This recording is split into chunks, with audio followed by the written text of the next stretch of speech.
नमस्कार विद्यार्थी मित्रांनो, आपण आज परिमाणाबद्दल माहिती जाणून घेणार आहोत। माझे नाव राधिका रवींद्र पाटील। एकक, दशक, शतक, हजार, दश हजार, लक्ष, दशलक्ष, कोटी ही आहे परिमाणे। उदाहरणार्थ 2,45,44,321।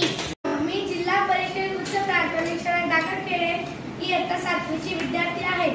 मी तुम्हाला लघुकोन त्रिकोण याबद्दल माहिती सांगणार आहे। लघुकोन त्रिकोण हा 90 पेक्षा कमी अंशाचा आहे। कोन ABC या 90 अंशापेक्षा कमी आहे। लघुकोन ABC या कोनास लघुकोन त्रिकोण असे म्हणतात। विद्यार्थी मित्रांनो, मी तुम्हाला काटकोन त्रिकोणाबद्दल काही विषय सांगणार आहे, माहिती सांगणार आहे। ज्या त्रिकोणामध्ये एका कोनाचे माप 90 अंश असते त्या कोणाला काटकोन त्रिकोण असे म्हणतात। या ठिकाणी त्रिकोण KLM हा काटकोन त्रिकोण आहे। नमस्कार मित्रांनो, मी राधिका रवींद्र पाटील। मी इयत्ता 6वीला आहे। या कोणाच्या दोन बाजू समान असतात त्या कोणाला समद्विभुज त्रिकोण असे म्हणतात। हा बेटा, या ठिकाणी तुला कोणकोणत्या बाजू आहेत समान लांबीचे दिसत आहे, सांग बरं मला। बाजू EF आणि EG या दोघ बाजू कशा आहेत, समान लांबी, म्हणून याला समद्विभुज असे म्हणतात। सर्वांना माझा नमस्कार। मी इयत्ता 7वीमध्ये शिकते। माझं नाव ईश्वर्या ज्ञानेश्वर पाटील। आज आपण विशाल कोन म्हणजे आपली माहिती घेणार आहोत। आज म्हणजे विशाल कोन माहिती आपली ते बाजू सारख्या असतात। 90। नमस्कार विद्यार्थी मित्रांनो, मी इयत्ता 7वी शिकते।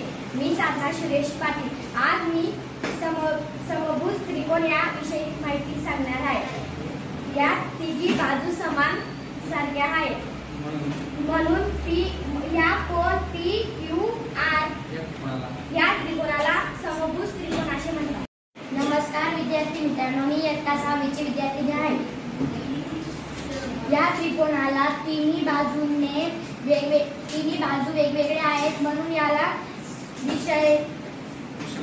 विषमभुज त्रिकोण म्हणतात। MXY त्रिकोण WXY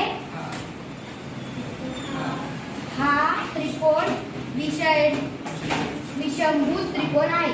नमस्कार विद्यार्थी मित्रांनो, माझं नाव गिरीश कोडी। मी इयत्ता 7वी शिकते। आज मी तुम्हाला त्रिकोणाविषयी माहिती सांगणार आहे। ज्या त्रिकोणामध्ये तिन्ही बाजू सारखे असतात त्या त्रिकोणाला समभुज त्रिकोण असे म्हणतात। नमस्कार विद्यार्थी मित्रांनो, माझं नाव दिव्या शारीक सिरसाट।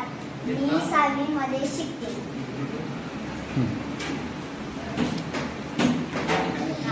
या ठिकाणी तुम्हाला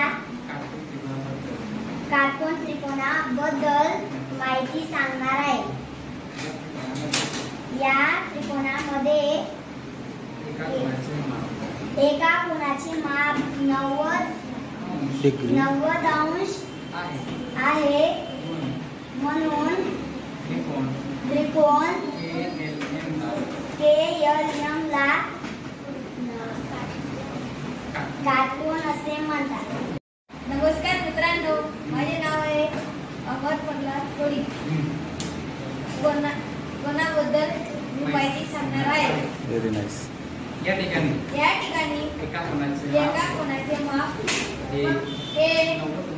90 अंश आहे, म्हणून येथे LM ला त्रिकोण LM ला LM ला काटकोन त्रिकोण असे काटकोन त्रिकोण येथे म्हणतात. माझे नाव जरा सांग.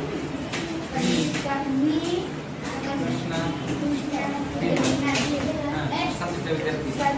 विद्यार्थी आज तुम्हाला मी समोरचेपणाबद्दल